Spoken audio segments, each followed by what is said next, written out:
So the internet has been set ablaze since the Monza Grand Prix with debate about what McLaren should do, what they should have done. Was Lando Norris mistreated? Was Oscar Piastri completely within his rights to challenge the way he did?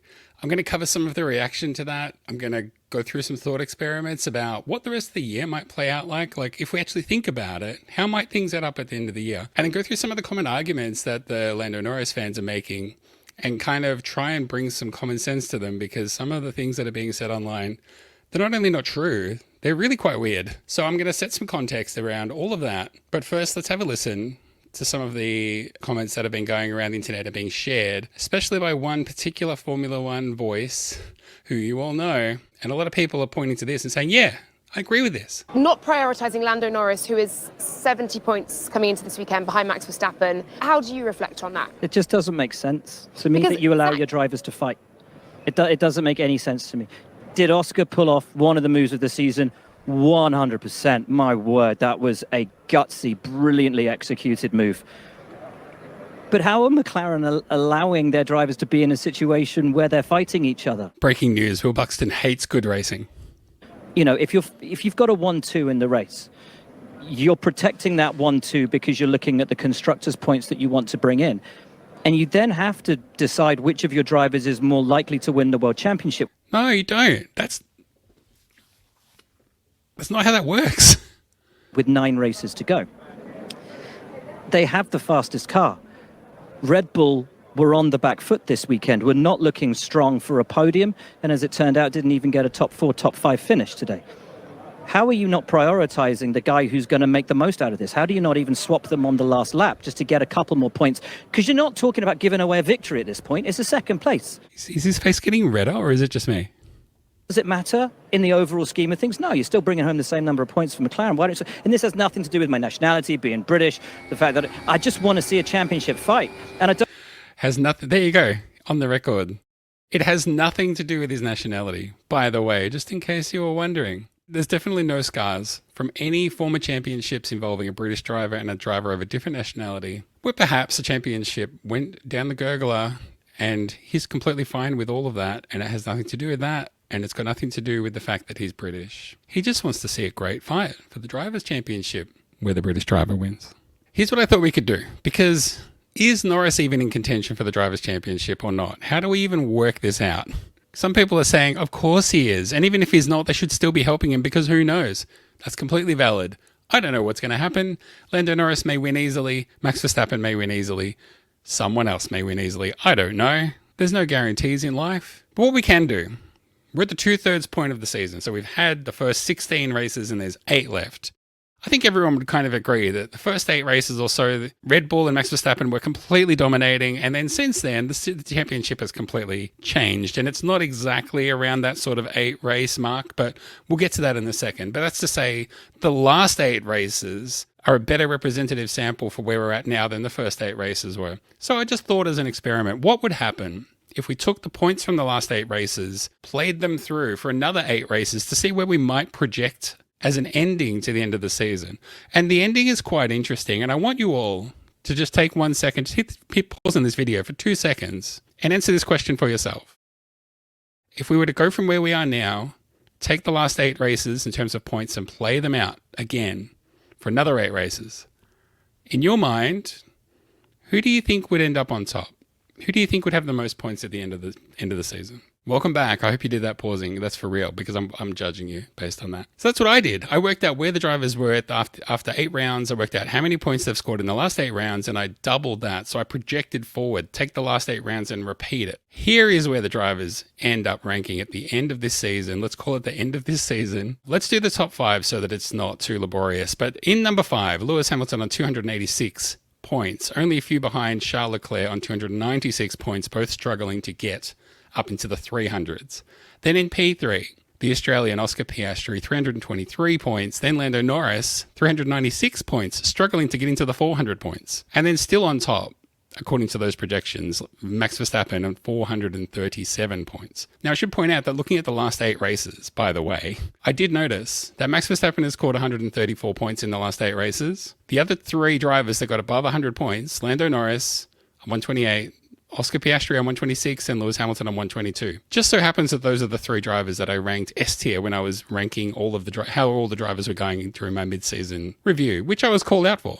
By the by, the points back up my claim. Now, there's a few flies in the ointment, and this is obviously not a scientific method by any stretch of the imagination. First of all, if you take the data set of the last 8 races, Max has got 2 wins coming in that early phase when the car was still really good. And Max Verstappen, for what it's worth, has said he doesn't think they're going to win another race this year. So there's 2 wins in the data set. They go way back, but if we wanted to neutralize those a little bit, what we could do is factor those out. He got 25 points for each of those race wins. Let's try and massage this out a little bit.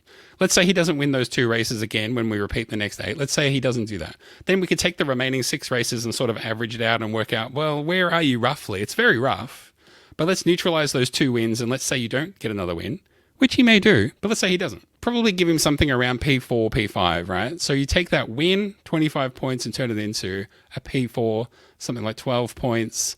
So you're probably removing and wiping off close to 30 points, not quite, maybe 25 points off his total, right? That gets us a little bit closer. So that brings him down. If you take 25 off, that brings him down from 437 to 412 points, okay? Now remember, Lando Norris is still only on 396. Now you might also say, well, if Max doesn't win the race, someone else has to. That's just how results work, right? So you maybe bump up Lando Norris, Piastri, maybe Leclerc, Hamilton a little bit.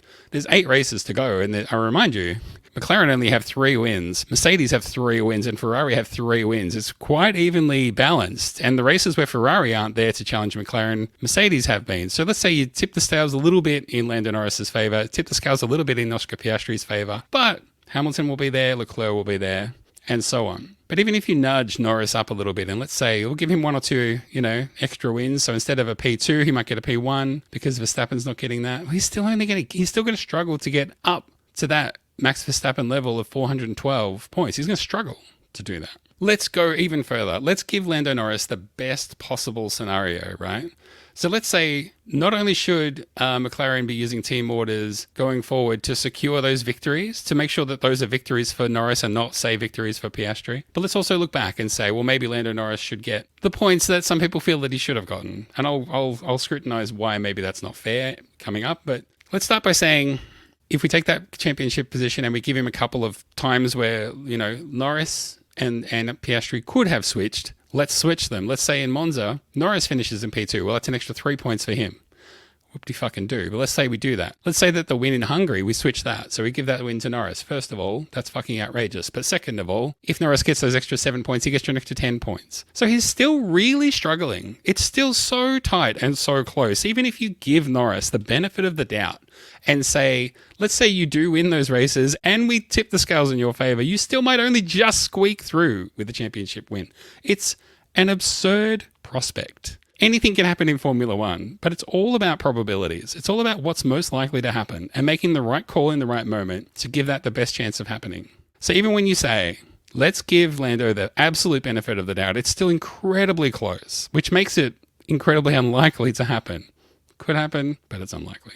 One of the arguments that gets commonly made by Lando Norris fans and McLaren fans more broadly is that it's worth taking those drastic steps because the reward is a championship, which is what this whole thing is about. No one remembers who came second or third. Everyone remembers who won the championship.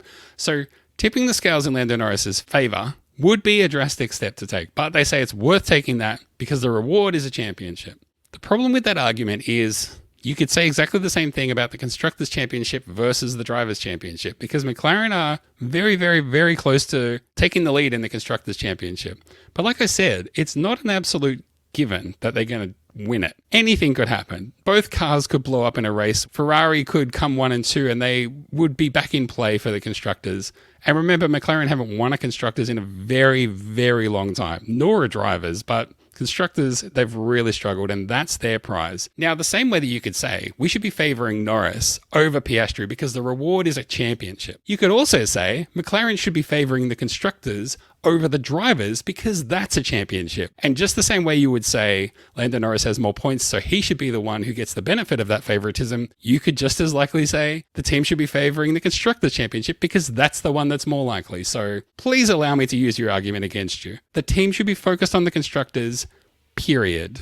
As we'll come to later, If they wrap up the constructors and they're in a position to tweak things to favour one driver or another for the drivers, so be it. That's fine. But that's not the argument that we're having today. Ideally, they will win both, but a lot has to change between now and then.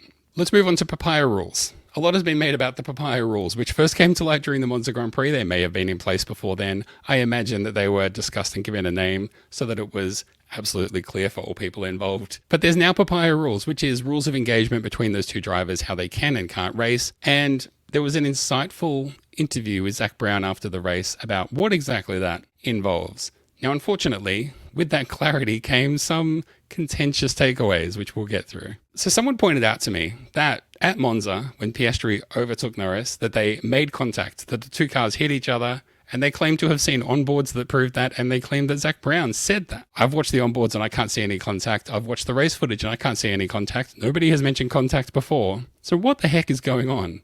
Let's watch this Zak Brown interview and see if we can work it out. The start was great, and that was kind of what we'd discussed, kind of get behind the other and fan out to make sure no one else can get by. But I think Lando was probably caught by surprise with that move, thinking let's just tuck into a 1-2 and see if we can pull a bit of a gap. So it is something that we'll discuss internally. You just said so it was agreed that one guy would fan out to protect, but are you saying that maybe Oscar went beyond the... When we talk about how the media twists the narrative, Nico Rosberg is guilty of that exactly right here. He's trying to take Zak Brown's words and twist them to create controversy where there isn't any.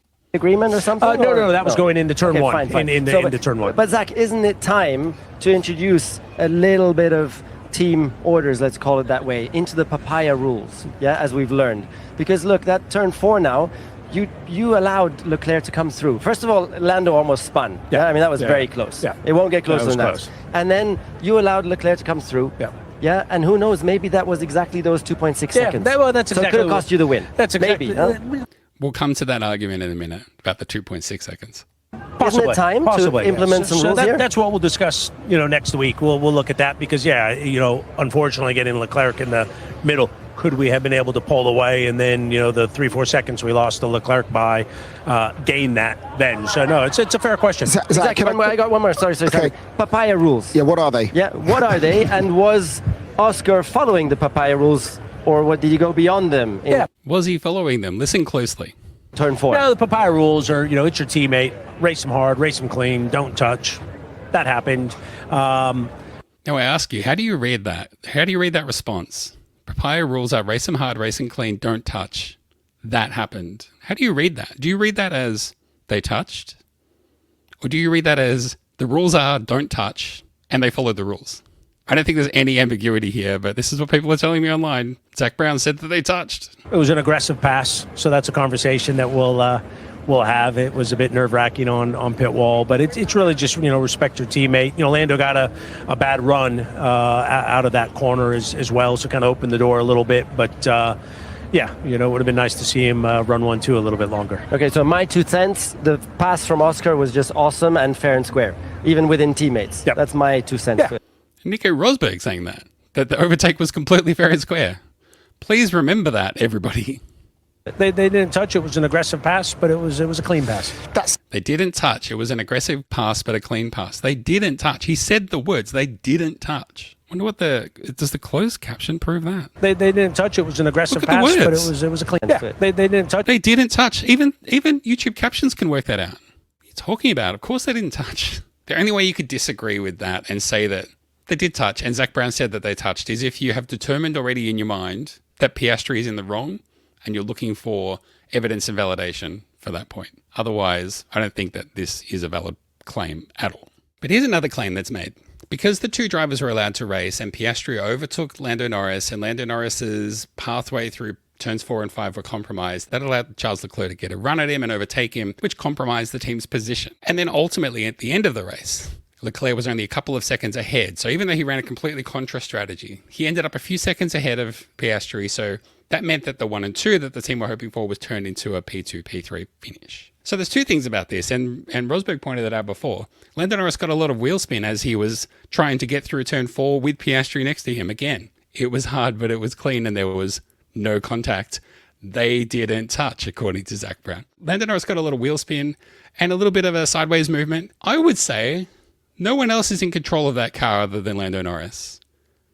Piastri left him enough space for him to race. There was no contact. Lando Norris is the one in control of that car, not Oscar Piastri and not the McLaren team. So if you're going to blame anybody for that, who do you blame?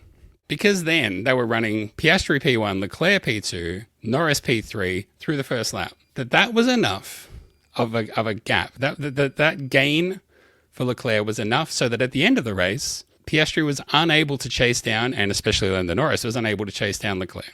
The big problem with that argument is that races and just time don't work that way. In the end, Leclerc won by something like 2.5 seconds. You can see from the times at the end of the first lap that neither McLaren driver was going to be more than 3 seconds ahead of Leclerc in P3 if they had stayed in formation. So this idea that Leclerc should have been kept in P3 because that would have stopped him from gaining a couple of seconds and that cost them at the end, it's just so absurd that I just don't even understand how anybody could think that way and believe that. It's just not, it just doesn't make sense.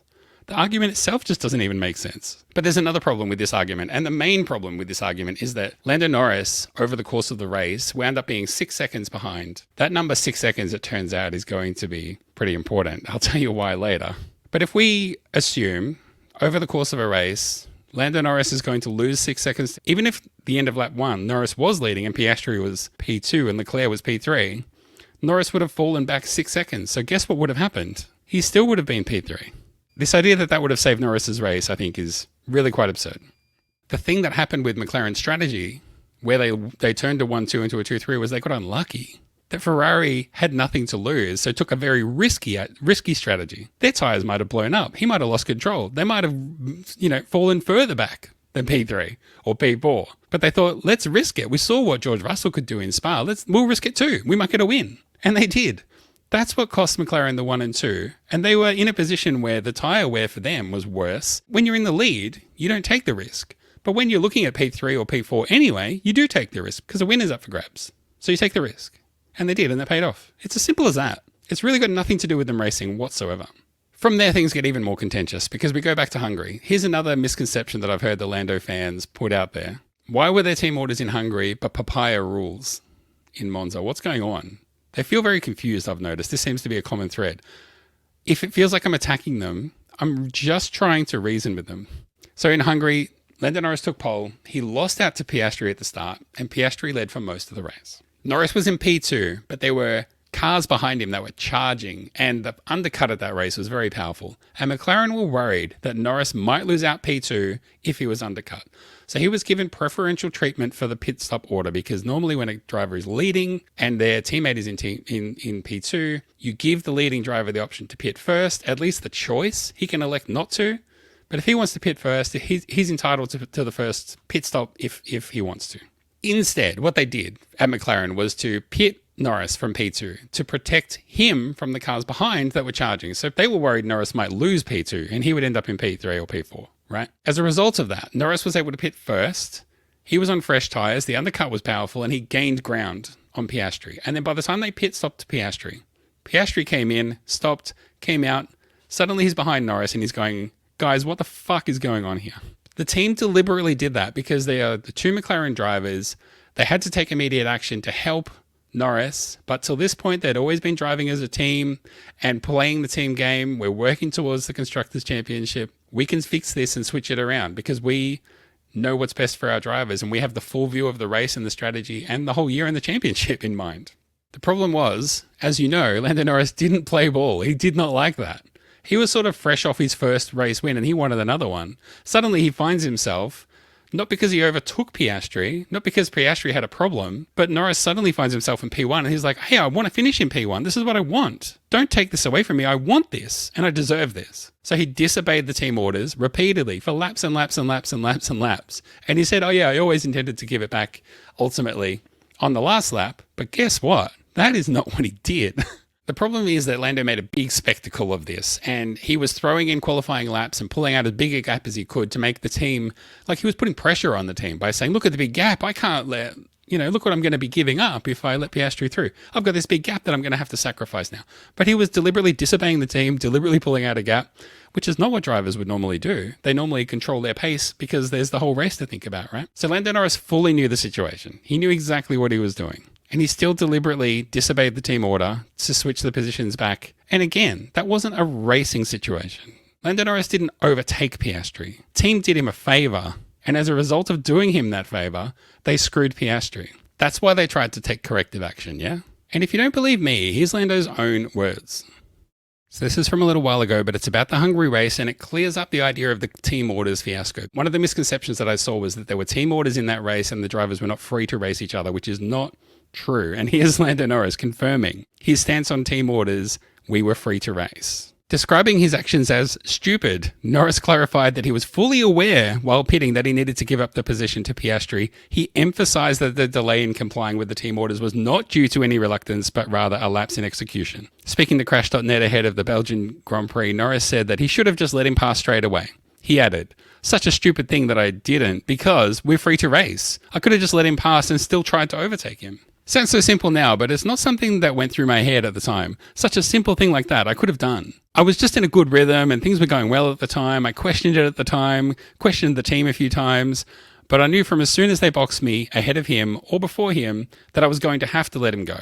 I was a bit silly and didn't let him go earlier.